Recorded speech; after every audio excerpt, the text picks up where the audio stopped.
Lockjaw the Podcast Junkie here, and you are listening to Into Your Head, all the way from Ireland.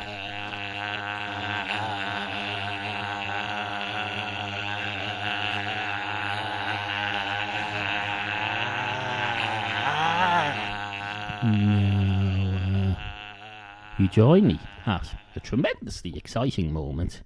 It's Into Your Head, number 355. We've a lot to get on with today. Items that need to be attended to, issues that need to be addressed. I've got some Tato and King cheese... cheese and onion flavour crisps stuck in my throat. Now, I know what you're thinking there. You're thinking, that's the same thing.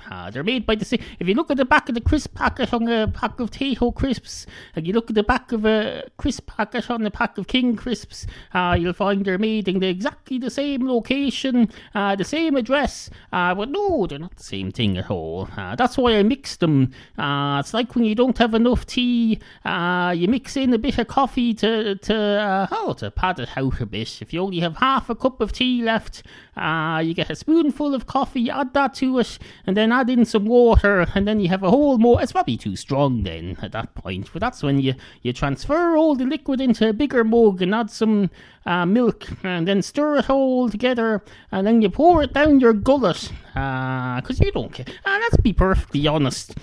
Taste doesn't matter with these caffeinated beverages. It doesn't matter with beer. You guzzle down 18 pints of beer without worrying about the fact that it tastes like piss.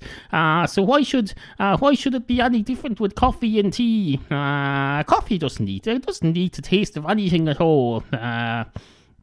I could open up a coffee shop right now, start serving gallons of cat piss mixed with 3-in-1 oil, with one of the 3 taken out. Whichever of the 3 ingredients in 3-in-1 oil is the least nutritious, I'll take that out just to save money, and then I'll add in some Pepsi Cola just for good measure.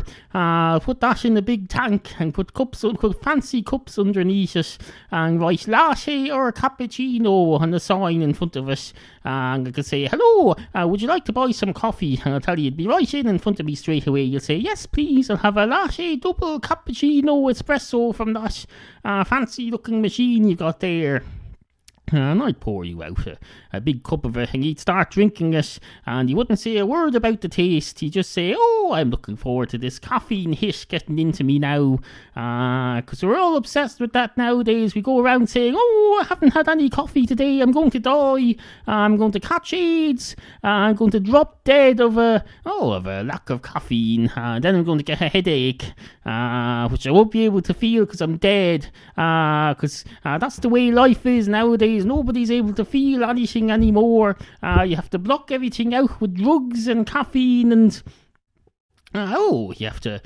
People go around to get their. There's a new thing now. The celebrities are doing this now. They're going to a plastic surgeon, and they're getting their skull thickened. They're getting extra layers of bone grafted onto their skull, just to keep the outside world out, to avoid feeling anything or experiencing anything real. That's what they do. They get a skull cap put on top of their head. It's made of. I think they get it from elephant tusks, and they get something similar underneath. They don't do it on their chin, because you're not allowed to have a big chin if you're a celebrity, so they put a metal thing in underneath their jaw instead. They just make sure not to put too much flesh on it, because too much flesh is a bad thing too, even though back in my day they used to have a saying, I'm going to flesh this out for you. And that was considered a good thing. You'd add flesh to a concept, make it more thorough. If you had a little half-a-page essay about a subject and it seemed interesting, you'd say, I'm going to flesh this out. I'm going to expand on it. I'm going to elaborate, expand, lengthen, make it more, add more words to it, and make it, put more substance to it. I'm going to flesh it out. That was considered a good thing. But no, nowadays, if you've too much flesh to say, oh, look at that fella, he's got flesh hanging off his chin, he's got flesh on his, he's got flesh hanging down off the bottom of his feet, he's basically got fish scales, that's what he's basically a fish, and that's not a good thing about him. Being a fish is a bad thing, even though ironically eating fish could help in this, could help ease this problem, could help you lose a bit of the fat, but no, nobody notices all the hypocritical nonsense and lack of logic in all of this. They just go with the flow. Absolutely fucking ridiculous. We're all sitting there watching E! The TV channel, and we're saying, oh look, I remember when that channel back in the old days, they used to have. They used to film Howard Stern's radio show and put it on the E! channel in the United States.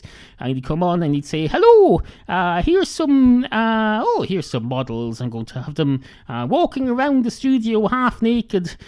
This is on the radio now, if you're listening to this on the radio, but you can watch it on the E! channel next weekend if you're interested in seeing what they look like. Of course, you'd be already listening to him on the E! channel, so it'd be a bit late for that, but no, he didn't change these announcements for the TV version. He just said the same thing, and tell you that's why Howard Stern is where he is today. He's floating through space like like those light years, like the way light years float through space. He goes up. Oh, he does this broadcast, and they have to send it up into space and bounce it off a satellite. And then back down to all these people, because in America they listen to radio dishes. They have satellite dishes on their frigging cars now. They go on to frigging Sirius XM satellite radio, and they subscribe to the Howard Stern network. It's basically Howard Stern all day. You turn it on in the morning and you say, and it says, hello, here is Howard Stern. And then you switch it on in the evening on the way home and it says, hello, this is Howard Stern. The first thing you realise is that it's the same fella saying this is Howard Stern every hour, every day, and it's not even Howard Stern, it's just an announcer. But of course, that's just the opening act. After the fella says, hello, this is Howard Stern, Howard Stern comes on, and he says, Howard Stern, if I remember right, I haven't heard him for a while, but I don't think he says hello at the beginning of the show. He's one of those cool DJ, young hip types who comes on and he says, he just talks to other people. He pretends there's nobody listening at all, and he speaks to all these other people who just happen to be there, all of these radio professionals. It never occurs to him to say, why am I sitting in this place with all these radio professionals? Should they not be all out making a radio program somewhere or something?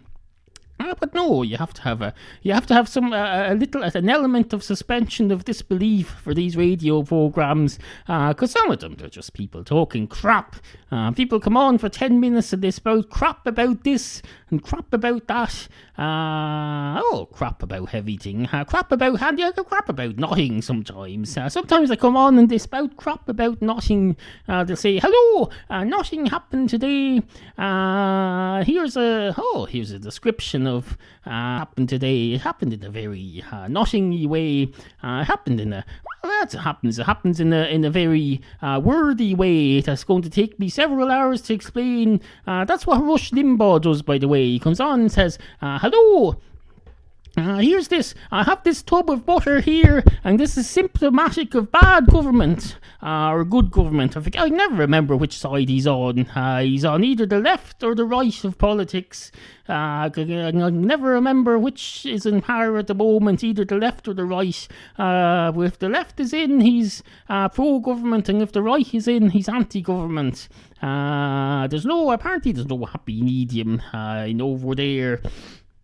Over here we have people who say, hello, I'm neither right nor left. I'm up and down. That's what I am. I'm in the... If you get the compass out on the iPhone and you have a look, you'll see there's left over there, certainly, 90 degrees to the left, and there's certainly right over there, 90 degrees to the right. Oh, those are both true, but there's also at least 358 other directions you could go in, and that's before you even get to three-dimensional things. So just be wary of that if you're ever trying to Oh, if you're ever trying to change the world through politics, you have to do it differently than the status quo. Where are we? 9 minutes and 28 seconds. That's absolutely fucking fantastic. We nearly have a whole show done now. In fact, if I add in the little tip jar promo at the end here, that'll be 10 minutes and that'll be fine. Email us at studio@intoyourhead.com. Help support this free podcast. Go to intoyourhead.com/tipjar. Sit, Kofi, sit. Good cat. Intoyourhead.com.